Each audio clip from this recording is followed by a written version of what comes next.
I'm seeing visions through my dreams, seeing myself swimming in the universe. My ancestors gave me gifts to read cards, predict and heal. My name is Daphne, but spirit calls me bye-bye love. Angels communicate through numbers. Intuition is so deep. The gift I fully embrace within.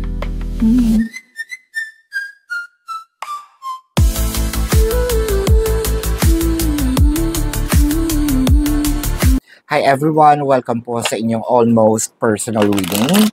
So, tingnan natin kung ano ang nangyayari sa paligid, ano. I want you to know that this is a general reading. So, you may resonate po sa buong reading na ito or baka konti lang, no? Take what's only yours. Huwag po lahat saluhin, lalo na kung hindi nangyayari, no? Tapos, hindi naman nangyayari, sa akin kayo magagalit. Buhay nyo yan, alam nyo po kung ano nangyayari sa buhay nyo, no? Kung hindi ito nangyayari sa buhay nyo, then it doesn't resonate with you, no? And I also want you to know that this is a timeless reading. So whenever you find this message, no, the video is also meant to find you. So magsimula na tayo. Authority, love begins, and sacral chakra. So, ang nakikita natin dito, parang gusto natin tong i-pursue, no? Parang nandito na yung part na sure ikaw sa nararamdaman mo. Kaso parang si person parang malabnaw yung kanyang malabnaw yung kanyang pakikitungo, no? Unpredictable kumbaga. So minsan giving, minsan sobrang cold, minsan warmth, no? Minsan parang hindi ka nakikita, parang single lang siya, no? Ang nakikita natin dito, although kasi yung nagsisimula na yung wanting mo no?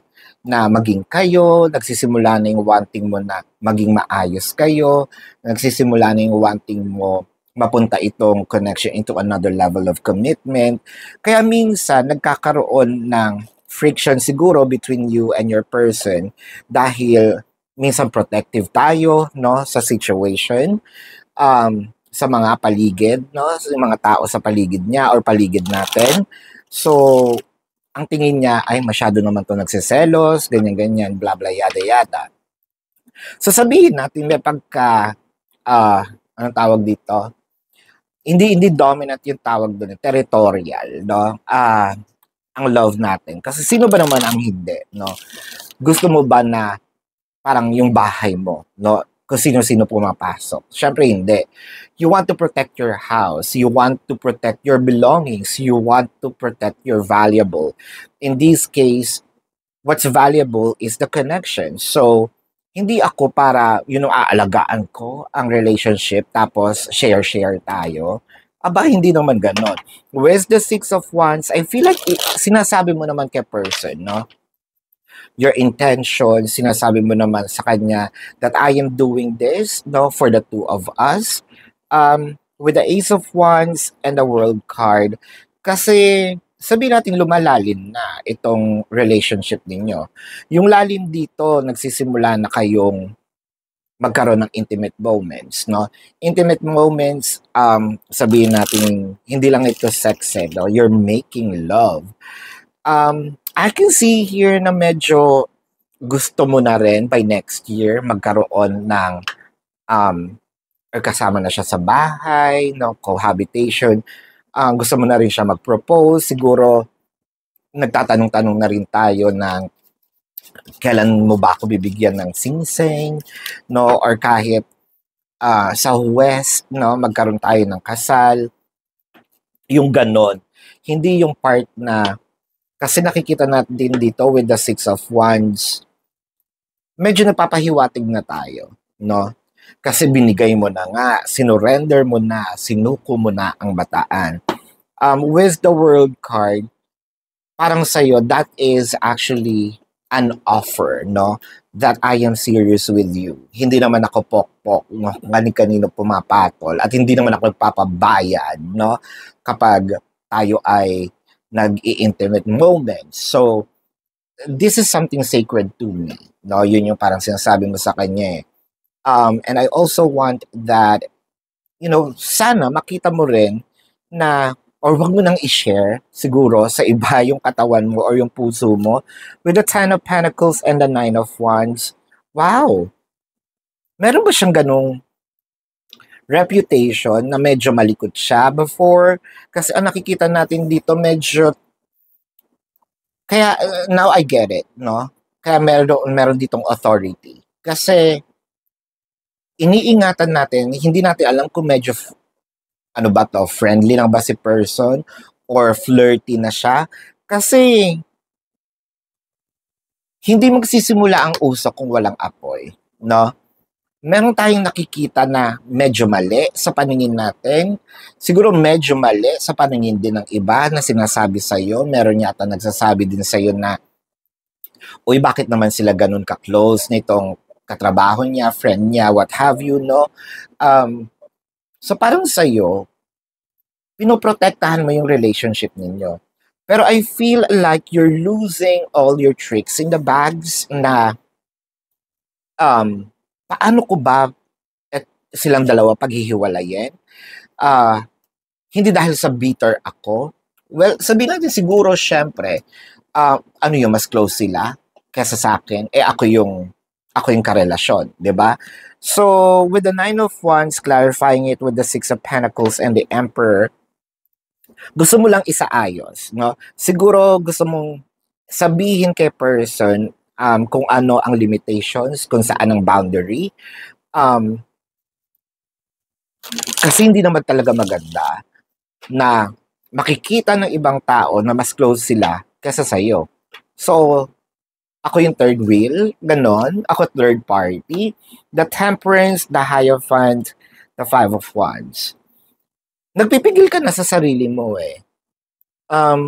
It felt like medyo somewhat, no, nagko-cross na ng boundary itong person mo at kung sino man itong pinagseselosan mo.